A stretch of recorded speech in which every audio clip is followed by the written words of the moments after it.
if there's God, he must have hated me, having me treated as a junk plaything. Oh, my misfortune. You don't know how much shenanigans I just been through to say with Toyota proportional valves. I'm totally wasted. If you know me, I'm a broken pauper. Both time and budget are luxury for me. I go cheap. Bought a junkyard Corolla purple valve for my Celica ABS delete as a fast to implement a temporary measure.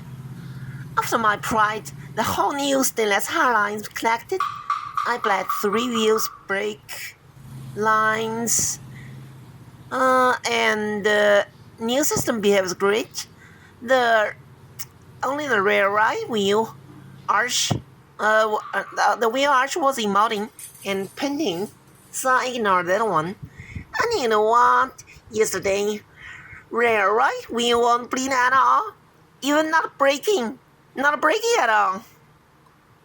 I quickly formalized 3 scenarios. First, jam the caliper. I could easily rebuild. Second, hardline issue. Jammed stuck hardline. Tricky, but I could bend a new one. Third is most disastrous. Jammed prop valve. Let's see here. Yeah, that's one. Well, on a Corolla, replacing prop valve is easy. I did it many times and bled brake successfully. But on a Celica, it's completely impossible to cramp the space, and I even go detach our brake line from prop valve, direct bleed from prop valve using a makeshift adapter. It won't bleed directly from the prop valve. The valve is gone. The valve is gone. At the only rear right wheel I did immediately bled up. I did full mental and tool preparation, cannibalized prop valve from the non-running Corolla, another one. Yeah, here. And here, cannibalized a rectangular torque head to DIY this crowfoot socket. You know, mostly thanks to my tubular front end, the more space, and I'm relatively thin. I did it overnight. It's like through living hell on tons of patience and endurance and carefulness. But yay! I replaced the prop valve in situ. Yay! And tested. Rear right, very difficult to bleed, but doable. I get to extreme using this needle manual injection, full hardline and caliper brake fluids. Then connected hardline and stepped very hard. Rear right bled, but I'm worried. That'll do for now. No problem.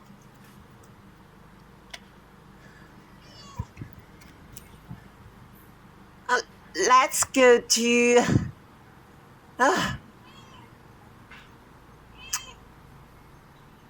Let's go to this. Last, rear left. Yeah, rear left. But rear left, completely shot like rear right before. Won't break, won't bleed. I even tried extraordinary measures like bleeding 2 rear wheels together. Seriously, the word doesn't work that way. It's simply jammed. Relic from unclean, dirty on the system, from nasty cross something. I'm almost out of my elements, but I'm not. As a Corolla Pro 1 was only temporary measure. It doesn't suit Celica to begin with. I already got aftermarket adjustable. I disassembled that Pro valve, got it amply clear, and cut open the ABS one so I could weld adapter for current hardline without unmount engine and everything. And I found rear right jammed because too many very tiny dusty rust fine particles. Well, if it could start plumbing, those very tiny particles would be bled. Since I know current profile is jammed, Right, like from dirty, some nasty cross something.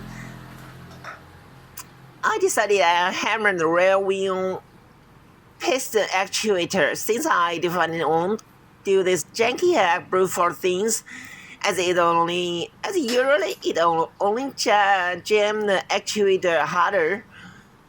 But it's alright, whatever. And bam, it's open. It's open. All the actuated fun took hurts, but bleeding, breaking like normal. I knew balance and proportion would be thrown out of hell, thrown away. But for now, I need test her running, and she'll still breaks much better than Rolla. So, here's some thinking. Old cars profiles often being looked over with, but a really important and could jump shot. Won't break because of dirty, unclean system. And heck, that's why brake reservoir have those nice little filters to begin with. Therefore need to look after those. Test they are working perfectly and treated like a princess. Or just get simple aftermarket. Front profile, a single hardline to rear T to left right.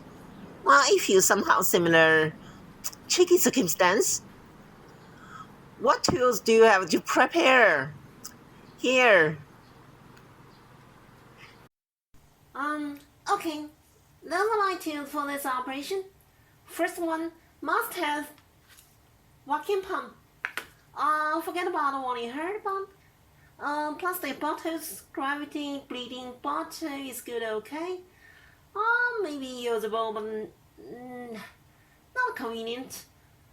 If you want one and bleed your car system, hand vacuum is the best choice. My only choice. Of course, don't forget many different diameters of hoses. In prepare of everything you might encounter.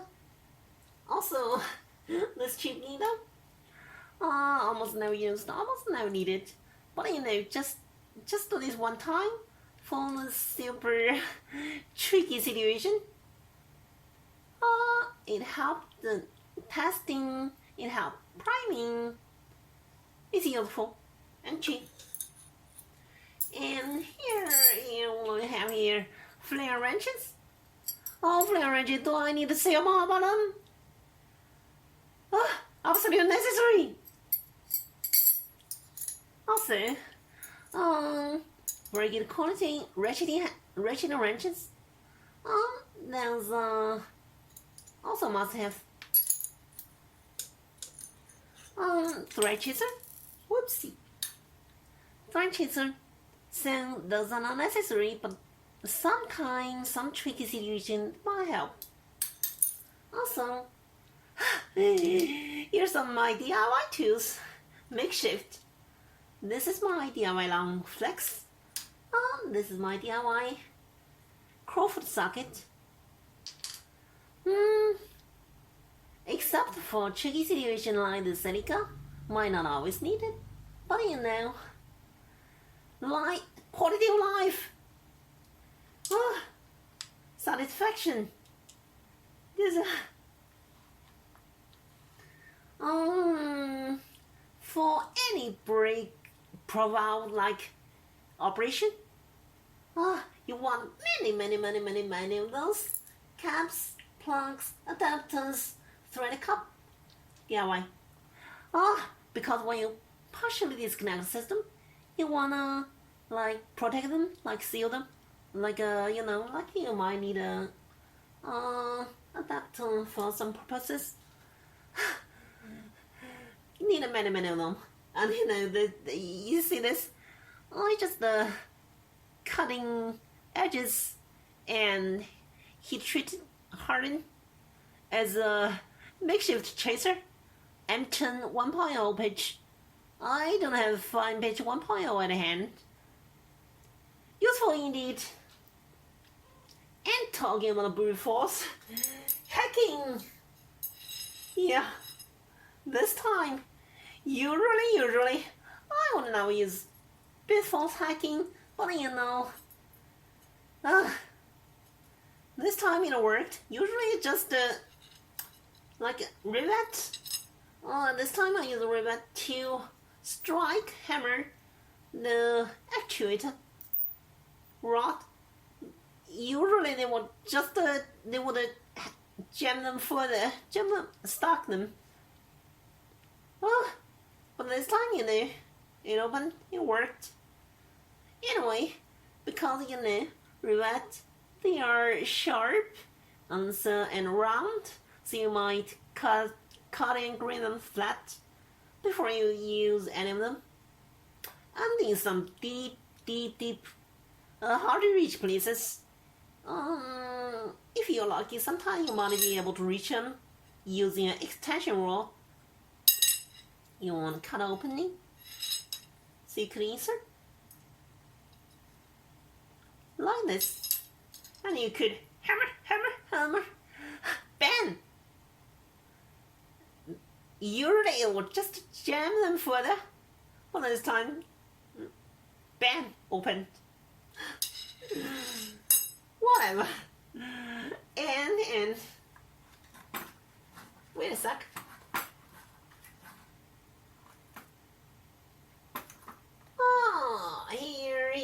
Here. So here. You could see, because I don't have more use of them, I don't plan to rebuild them. I just cut open and disassembled violently before. I even bent the actuators. Oh, silly me. And you could see the internals. Very small conducting opening, very small openings, and very many rings. So they are very much prone to jam and stuck by some like nasty crowds, like small particles, something dirty. This is previous before ABS study. This is my ABS profile. Because I took care of them, I maintained them. Still look like internals, still look like brand new. I'm very happy. But no use of them anymore. This ABS, because I go cheap, I bought junk here, used secondhand Corolla. And silly me, they endure harsher conditions and unsurprisingly, jam stuck, dead stuck. And when I opened them, I could see the nasty crowns, very dirty, very small and particles. A pile of them, and the piston jammed hard. That's why I bent the actuator rod. Super jammed. Anyway, so personally, I think that's one reason we change brake fluid. Usually not only because we say braking performance issue, because of brake fluid, hydroscopic something. But no need to say it's evident. You such a change in the brake fluid, all dirty goes out and proper bleeding, all dirty go out, or the cleaning fluid. And needless to say, much healthy, much reliable. Much easier life. Anyway, new cleaner fluids, healthy system. And you could see I already got those from Chinese Taobao AliExpress. Adjustable profile aftermarket valve. But I got cheap. I didn't buy brand new OEM. I didn't use my aftermarket adjustable. I just go cheap. I use junkyard second hand. Use the profile. Silly me. Lesson learned. Price paid. But I won't be irresponsible. Currently, the brief was hacked open. Probably I won't be using them for long. I already cut them open. I already got them. This SML already got it empty. So you know. Oh, just the welding then as adapters. So I could use my new adjustable pro valve, like this one. If I weld this one as an adapter, I could use my current hotlines, front wheel hotlines as usual. Nothing changed. Everything, no change. Just the main cylinder go in and left wheel, right wheel go out. It's just a connecting fluid, nothing special. It just in out. Got it open, no problem. And these two various opening ports, I plan to welding shut one down, and this one I plan to a single hardline go to adjustable valve, a single hardline going to the rear, and in rear welding a T go left right. Yeah, at least that's planning. Whatever anyway.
Now, a little reward to myself. Have myself an eye candy by tearing polycarbonate protective film off. 现在我犒劳一下自己，给自己养一下眼，把聚碳酸酯的保护膜揭掉。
Bright and clear, fantastic， 清洗高透光，太幸福了。